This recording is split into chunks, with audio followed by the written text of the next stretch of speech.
বেচারা হুজুর মানুষ, আমরা যত আকাম কুকাম করি এর কোনটাই বেচারা করতে পারতেছে না। আহা, কত কপাল পড়া।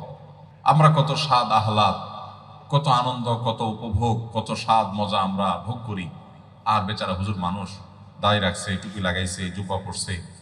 আপনারই হয়তো কোনো ছাত্র ভাই দেখে আপনার হয়তো মায়া হয়, আহারে বেচারা কোনো প্রেম নাই, ভালোবাসা নাই। আপনার চাইতে প্রেম কয়েক মন বেশি আছে তার বুকে, আলহামদুলিল্লাহ। আপনার চাইতে ভালোবাসা তার বুকে অনেক মন বেশি আছে। ওটা যদি কোনো মিটার দিয়ে মাপা যাইতো তাহলে বোঝা যাইতো আপনি নিজে একজন ভালোবাসার মিসকিন। আপনি অসহায়, আপনি নিজেকে মনে করছেন আপনি অনেক বড় প্রেমিক।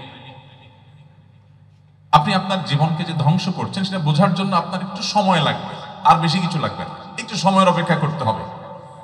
খুব অল্প সময়ের মধ্যে দেখতে পাবেন যে আল্লাহর দেওয়া আবেগ, অনুভূতি, ভালোবাসা, এগুলো আমি সবসময় বলি সফট ড্রিঙ্কসের ঝাঁজের মতো। খুলে ফেলছেন, ঝাঁজ শেষ। এরপরে যতই আর মুখ আটকার চেষ্টা করবেন, আর আগের ঝাঁজ আর পাবেন না।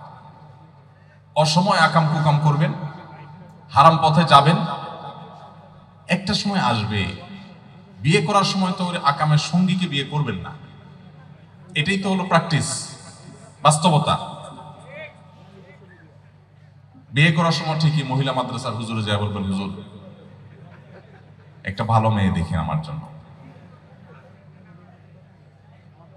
এটাই তো বাস্তবতা, তাই না? তখন দেখবেন যে সে আবেগ, সে ভালোবাসা এটা আর কাজ করছে না। কারণ সফট ড্রিঙ্কসের ঝাঁজের মতো তো অজায়গায় কুজায়গায় ব্যয় করে ওটা শেষ করে ফেলছেন, এখন আর জায়গা মতো খুঁজে পাবেন না। মুসলিম যুবকের সামনে এটা অনেক বড় একটা চ্যালেঞ্জ। এই যুগে কোন যুবক যদি তার চরিত্রকে কালিমা থেকে বাঁচাতে পারে, হারাম রিলেশন থেকে সে যদি বাঁচাতে পারে, তার সকল বৈধ ভালোবাসাকে সে যদি বুকের ভিতর জমিয়ে রাখতে পারে, কার জন্য? বৈধ লাইফ পার্টনারের জন্য। যদি সে বাঁচিয়ে রাখতে পারে, তাহলে এজ এ মুসলমান, এজ এ মুসলিম যুবক, সে 50% সফল। আর বাকি 50% সফলতা তার নামাজের উপরে কয়েকটা বিষয় উপর নির্ভর করবে ইনশাআল্লাহ।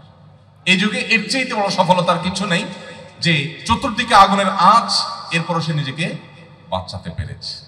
আল্লাহ তাআলা আমাদেরকে তৌফিক দান করুন।